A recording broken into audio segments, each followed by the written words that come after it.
chapter 1. We our last video, which was on YouTube, we talked about a little bit of an introduction to Habakkuk, and we also dealt with chapter 1, verses 1 through 11.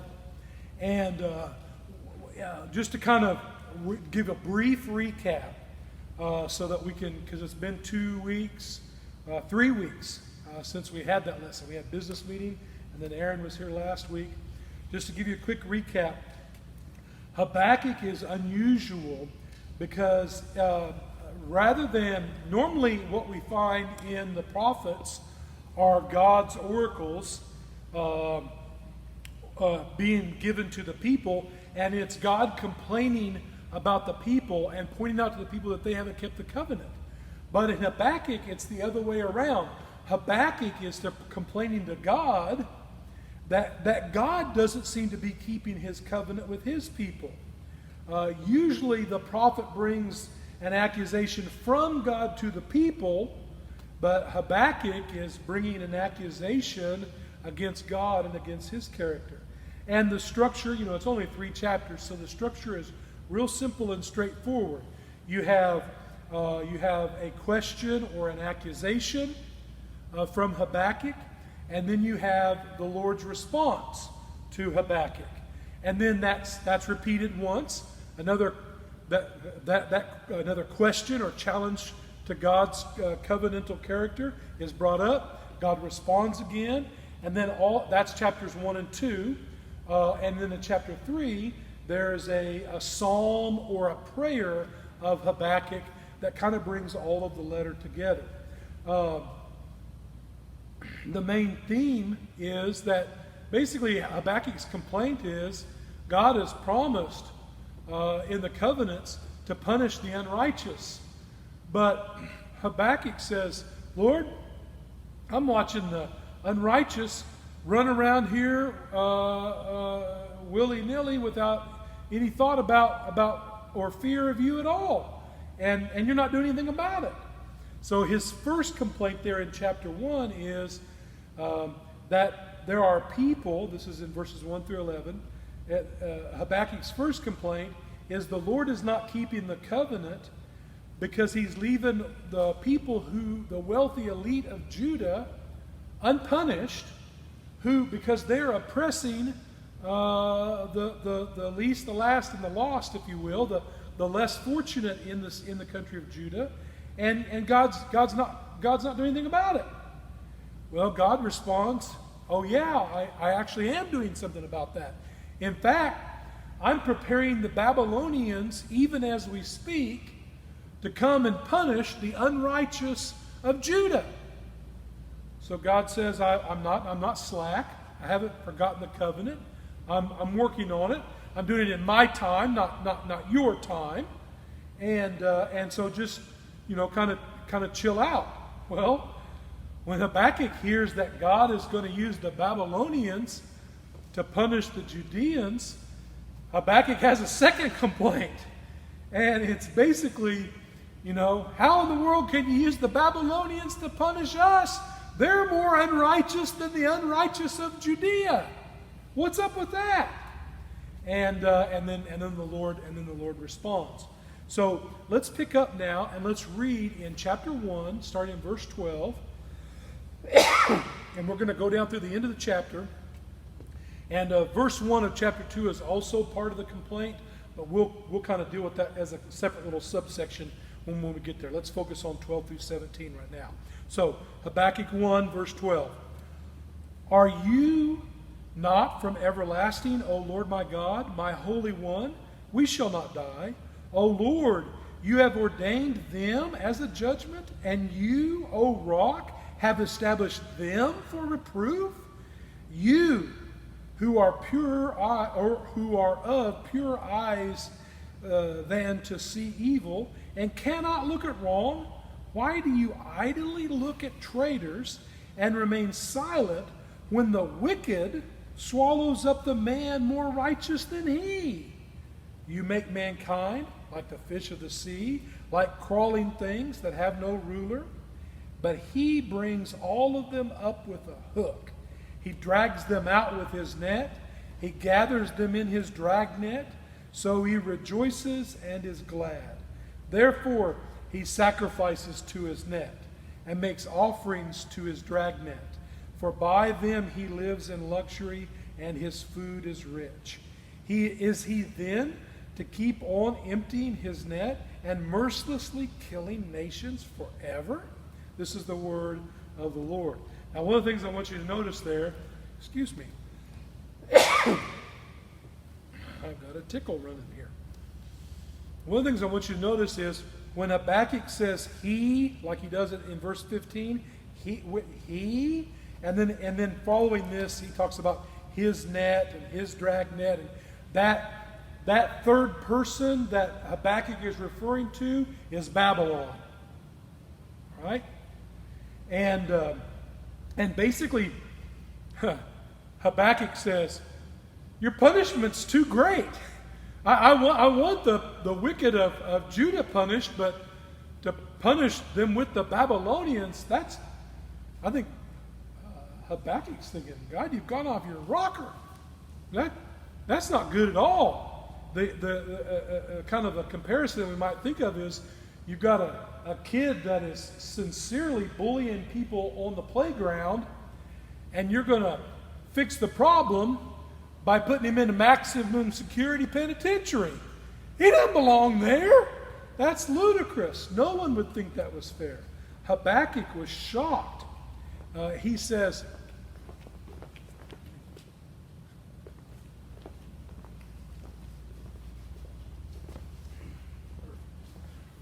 Habakkuk was shocked.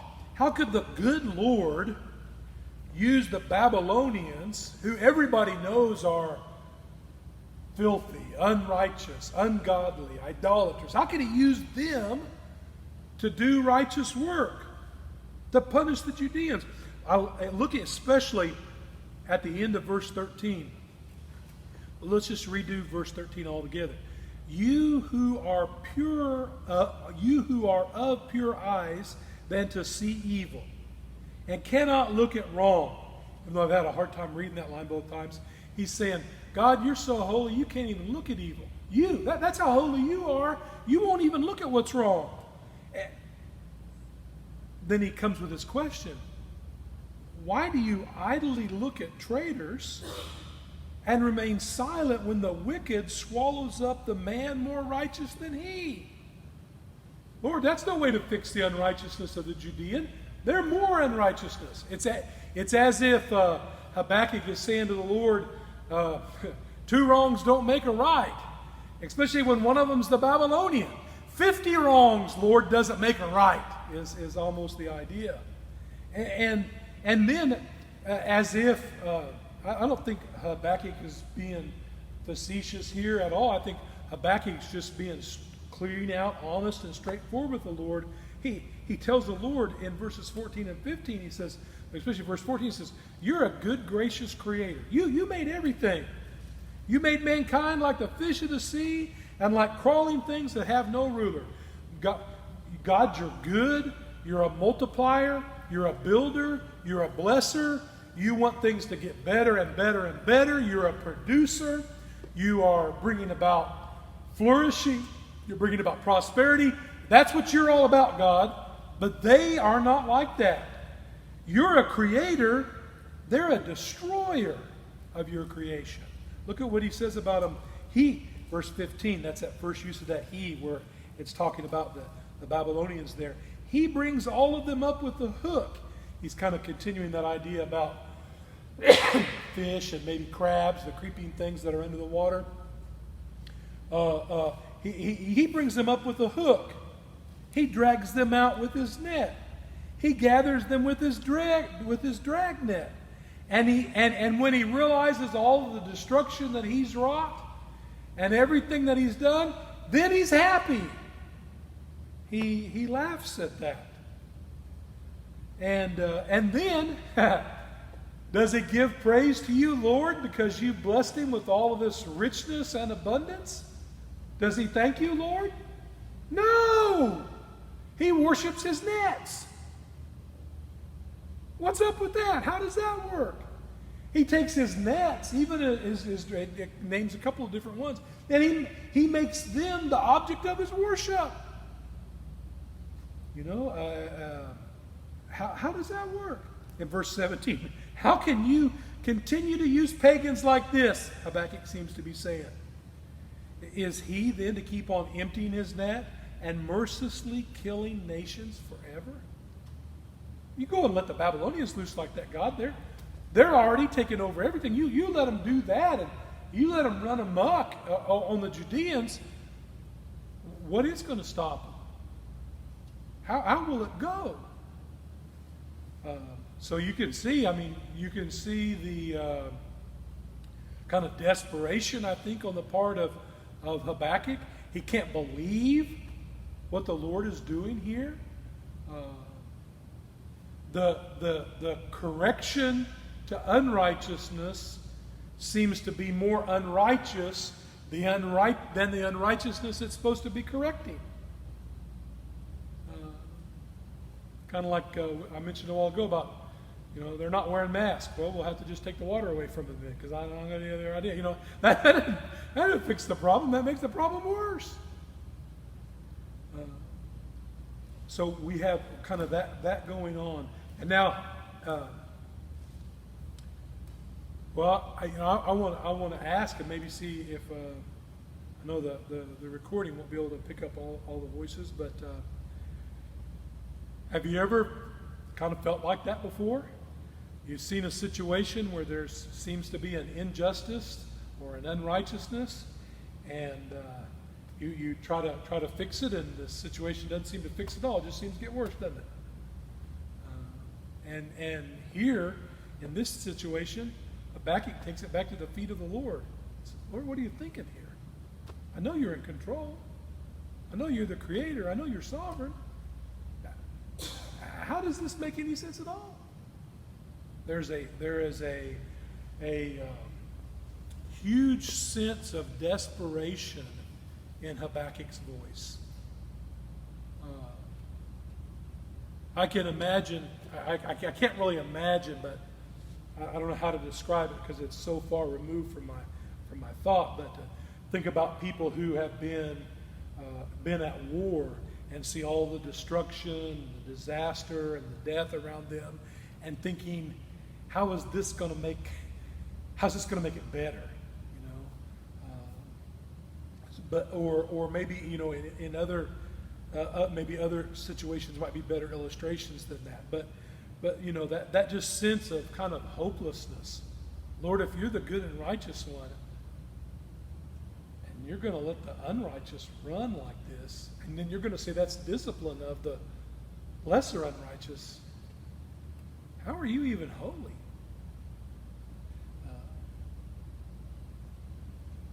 Habakkuk doesn't say, God, you're not holy, but he says, you're the Holy One, Lord. How can you do this? He brings it and calls it into question. When we talk about theologically, when we talk about evil in the world, one of the things we talk about is suffering, and the problem of suffering, or the problem of evil, as we phrase it sometimes, is we know that God is all loving and all caring and all powerful. And if that's true, and I believe it is, how can we have the suffering and the sickness and the evil in the world? And and this is kind of what Habakkuk's trying to get right in his head. Lord, you're the Holy One, you're the pure one, you're the Creator. And yet there's this evilness that's here, and you're even saying here, you're using that to make it better? And when you look at all the different ways that people have tried to resolve that conflict between how can God be all loving and all powerful, normally one way, that question is normally resolved one or two ways. They either to some extent mitigate the power of God, or they mitigate the love of God, the compassion of God. And in some extreme resolutions to that, they do away with one or the other pretty much all the way. They say God's not really all powerful, or he would fix it. He's all loving, or they question his holiness, his loving. He doesn't really care like we think he does. And others don't resolve it. They hold the two things in kind of in tension. It's that question that we typically ask, and we say, why do bad things happen to good people? Ken Gore changed my thinking on this particular issue many years ago, and it's not original with him, but he was the one that I kind of got to think through and process it. He says when we ask the question, why do bad things happen to good people, we ask the wrong question. The right question is, why do good things happen? Because we know of our sin and our unrighteousness, and we're undeserving of God's love and compassion, but he consistently shows it to us as well. So the question is more of, why do you do good things, God? I think Rabbi Kushner is probably, if you wanted to look up someone who's written on that extensively, I don't remember his first name, but I know he certainly is Jewish and not a Christian writer, but he gets this and understands this in the Judean Christian mindset very, very well. And Habakkuk is struggling with that. And finally, he does the right thing. That's what I want us to hear from this. He takes the complaint to the Lord. He doesn't say, Lord, you must not be all powerful. He doesn't say, Lord, you must not be holy. He says, Lord, how does this happen? And then verse 1 of chapter 2 is really the next thing that he takes the complaint to the Lord. That's the first thing that Habakkuk does right. And that's the thing that we fail to do a lot of times. We complain to everybody else about the unfairness of our situation, and we question the Lord's abilities behind his back as if we could do that. But he takes it to the Lord. And then we see the second thing that Habakkuk does, and he does very well, and that's in verse 1. And he says, I will take my stand at my watchpost and station myself on the tower and look out to see what he will say to me and what I will answer concerning my complaint. Habakkuk says, okay, Lord, I'm going to wait on your answer. I'm going to go. I'm going to do what I'm supposed to do. I'm going to take my watch. I'm going to listen for your voice, and I'm going to stay focused on it, and I'm going to wait because I know your timing is better than mine. So those are two things that Habakkuk does very, very well, and he models that for us, and we should follow through with that. And the Lord's answer comes, it seems to be rather quickly here in chapter 2. Does anybody have any questions or comments about any of that?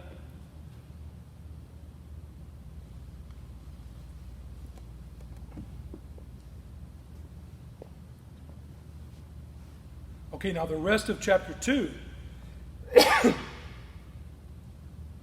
The rest of chapter 2 is the Lord's response.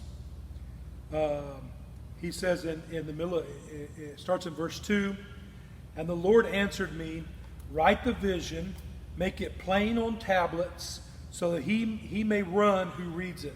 For the vision awaits its appointed time.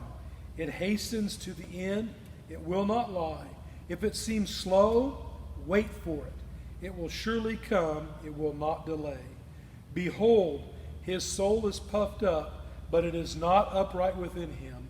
But the righteous shall live by his faith. And let's just start with those couple of verses there. He starts with basically the Lord tells him, I'm going to give you a vision, and I want you to write it down. And in verses 2 and 3, we see the announcement of this vision coming. And, God details his answer for Habakkuk to record. God is basically saying to Habakkuk, okay, Habakkuk, listen closely. And look, the first thing he assures him is that the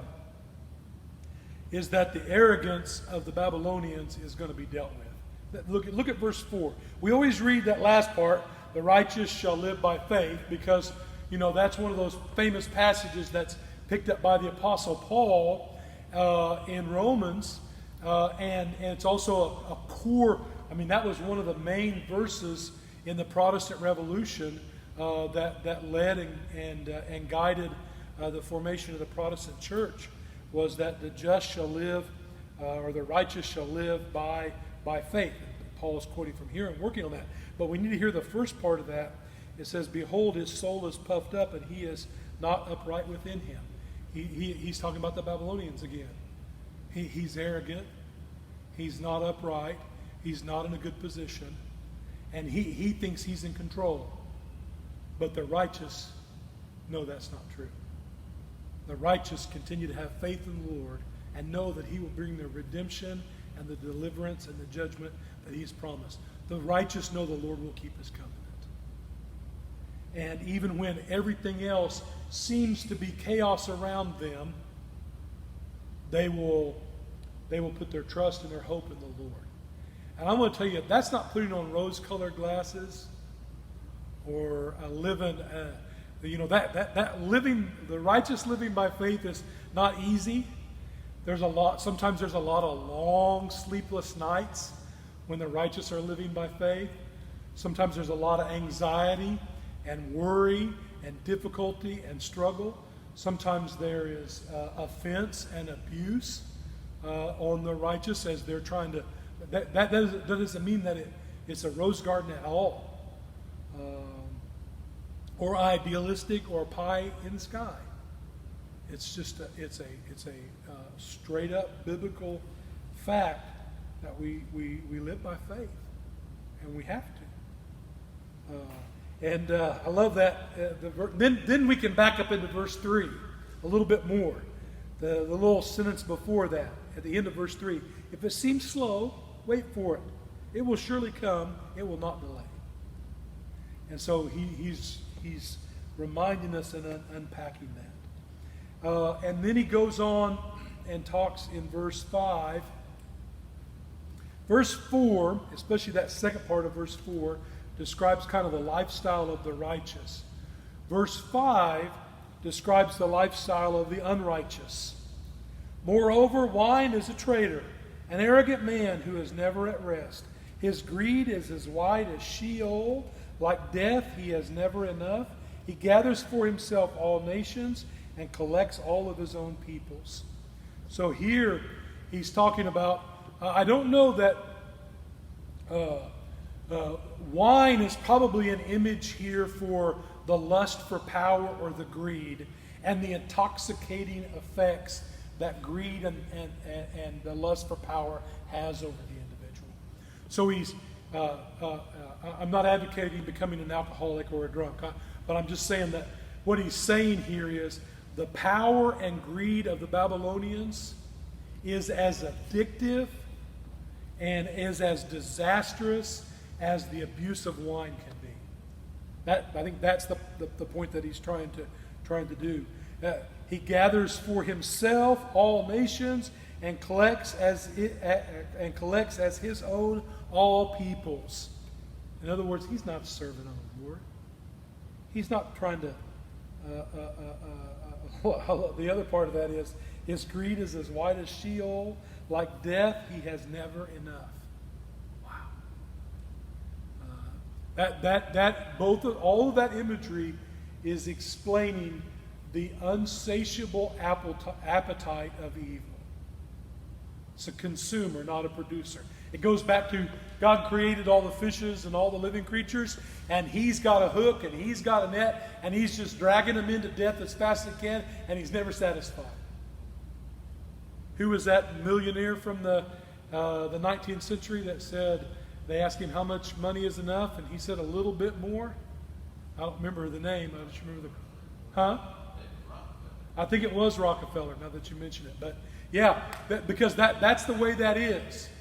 And I don't mean to besmirch his character. I don't really know that much about him. I just know that quote that's from there.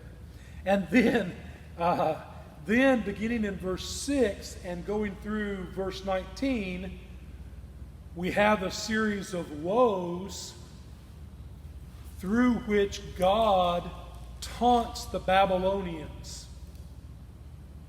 And so we have God, and through these taunts, God is reminding Habakkuk that his righteousness will prevail. We won't go into detail on all of these, but we'll look at a couple of them just to kind of get a feel for them. But just as a quick overview, in verses 6 through 8, he describes them as a pillager. In verses 9 through 11, he describes them as a plotter or a schemer. In verses 12 through 14, he describes them or taunts them as a promoter of violence. And verses 15 through 17, as a debaucher. So 6 through 8, a pillager. 9 through 11, the plotter. 12 through 14, the promoter of violence. 15 through 17 as a debaucher. And then finally in verses 18 and 19, the pagan idolater. The pagan idolater in 1819. Everybody get those okay? And so, now, you can look. I love this word woe. This is not the word woe like we think of, like if you're riding a horse or if you're telling somebody to stop backing up. Woe in this context is the announcement of an impending doom. All right? For me, if I get too close to a cliff or the edge of a big building and I look over it, I think, whoa. Right? Whoa, because I want to stop. There's that connection to that idea. But the reality is, you better be really careful right here. So it's W-H-O-A. Yeah, it's W-O-E. Whoa. Yeah, it's not. I know they're spelled differently, but the Hebrew word and the corresponding Greek word are used both ways, not with the alternate. They're spelled the same both ways. Thank you. I'm not a good English speller sometimes.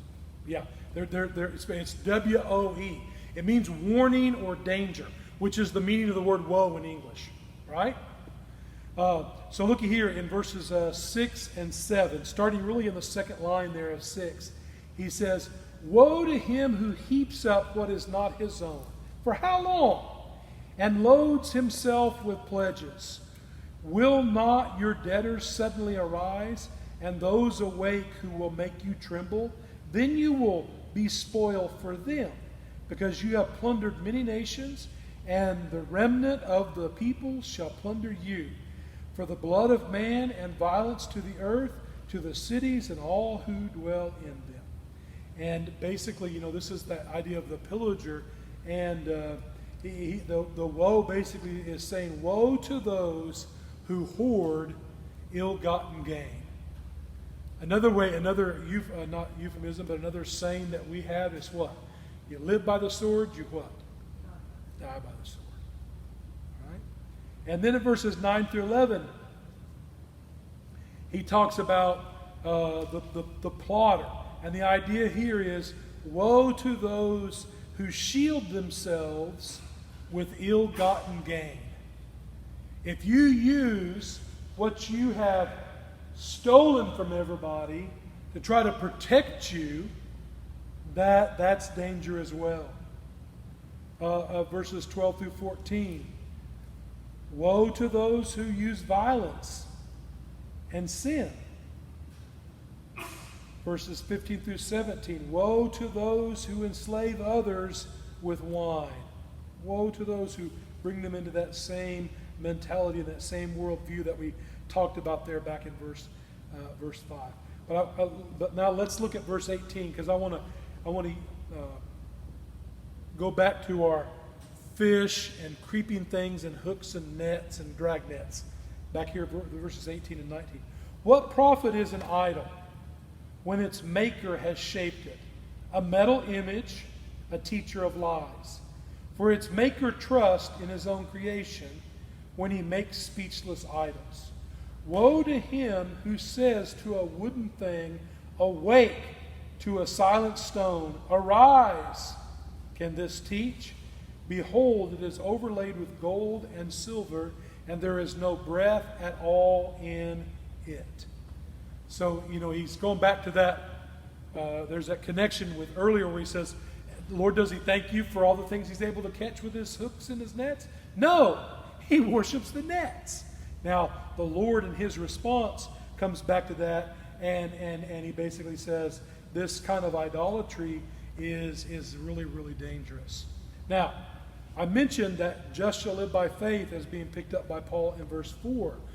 But I think that if you will look at Acts chapter 17, can't remember the verses, but it's the latter half of the chapter where Paul preaches at the Areopagus. He talks about the idolatry of the Athenians. Of the Athenians. He preaches about their idolatry and about the foolishness of idolatry. And this whole sermon is basically an indictment of idolatry. And looky here, I think Paul's riffing off of this part of Habakkuk as well. Riffing, using, retooling, not ripping off. But he's saying, what if you made it, how can you worship it? How can it do you any good? I love the way Paul says it in Acts chapter 17. If God is the creator of everything, right, then how can you, as his creation, make something that he needs? As if he needs anything.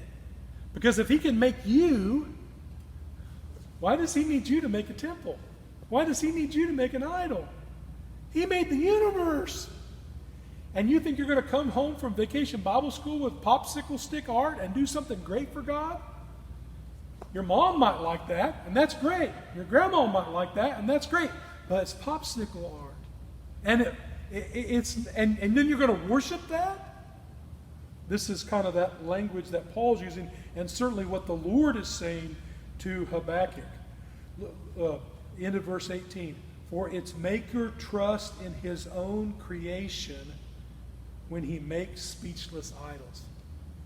And I would say that makes no sense whatsoever.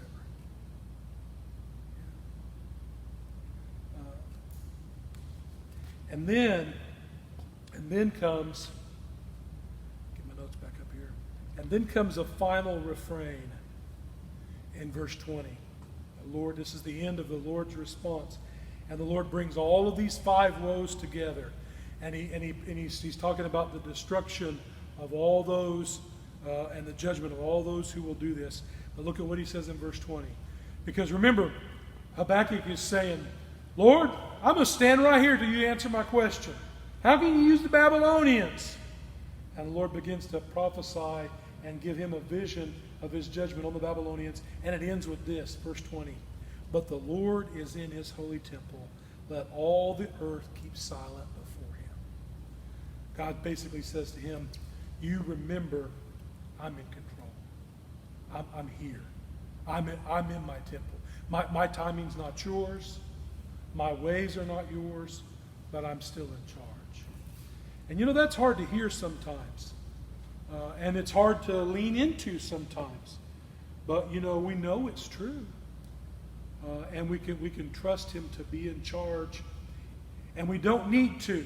We don't need to question his compassion and his love, nor his power. We just need to put our confidence in the fact that he is in his holy temple, he is on his throne, and he is ruling. And in our finiteness, we're incapable of really seeing what the plans or the intentions or the schemes of God are. And sometimes they don't make sense to us. And I'm going to tell you, even in my, longer but still shorter life, there have been times when I thought this world made no sense whatsoever, and God made absolutely no sense whatsoever. But the reality is, I know it does. And I may not even be in the by and by, I may not even be privy to how it was all answered. But I'll have full awareness and consciousness that the Lord is on his throne and I am at his feet. And that probably will matter more than me trying to get all my, sometimes petty, but oftentimes very legitimate questions answered. Heavenly Father, we thank you so much for your word. We thank you for Habakkuk, who shows us the way to question the difficult situations we find ourselves in life. And Lord, we pray that we would have the confidence to stand and wait on you to answer, and that we would have that reminder that you indeed are in your holy temple and you are on your throne, and we can trust in you to do not just what is best, but what is perfect, what is right, what is holy. All these things we pray in your Son's name. Amen. All right. Peace be with you.